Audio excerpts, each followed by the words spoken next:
కళ్యాణ లక్ష్మి చెక్కులు ఎమ్మెల్యే పంపిణీ చేయాలి గాని ఏ అర్హత ఉందని సీఎం రేవంత్ రెడ్డి సోదరుడు పంపిణీ చేశారంటూ ప్రశ్నించారు ఎమ్మెల్యే కౌశిక్ రెడ్డి.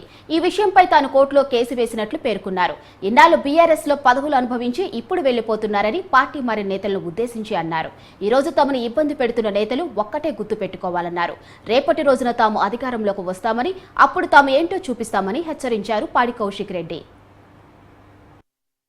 ఈ ప్రభుత్వానికి హైకోర్టు మొట్టకాయలు నిన్న వేయడం జరిగింది. దేని మీద అంటే, ఒక శాసనసభ్యునిగా నేను హుజరాబాద్ నియోజకవర్గంలో గెలిచిన తర్వాత ఈ ప్రభుత్వం హరాచకాలకు రేవంత్ రెడ్డి గారు మరియు పొన్న ప్రభాకర్ గారు ఇద్దరు కలిసి నా నియోజకవర్గంలో కళ్యాణ లక్ష్మి చెక్కులు పంచనివ్వకపోతే నేను హైకోర్టుని అప్రోచ్ అయితే హైకోర్టు నిన్న 2 రోజుల ఆర్గ్యుమెంట్ తర్వాత నిన్న ఆర్డర్ పాస్ చేయడం జరిగింది.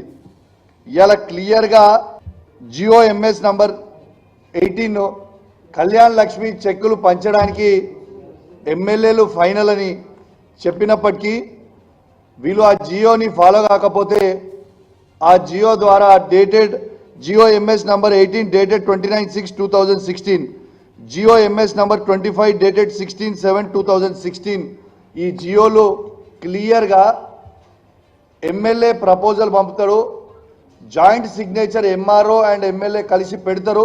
పెట్టిన తర్వాత ప్రపోజల్ పంపిన తర్వాత అది శాంక్షన్ అయి వచ్చిన తర్వాత చెక్స్ని స్థానికంగా ఉన్న శాసనసభ్యుడు పంచాలని క్లియర్గా ఆ జియోలో ఉన్నప్పటికీ నన్ను రేవంత్ రెడ్డి గారి ఆదేశాల మేరకు పొన్నం ప్రభాకర్ గారు ఆడ అధికారులను ఇబ్బంది పెట్టి చెక్కులు పంపించకపోతే కోర్టుకు పోతే నిన్న కోర్టు క్లియర్ డైరెక్షన్స్ ఇచ్చి ఇది హైకోర్టు ఆర్డర్. నిన్న ఎమ్మెల్యే ఇస్ ఫైనల్, జియోని ఖచ్చితంగా అధికారులు ఫాలో కావాలి, కలెక్టర్ గారు RDOలు MROలు ఖచ్చితంగా ఫాలో కావాలని నిన్న హైకోర్టు ఆర్డర్ కూడా ఇవ్వడం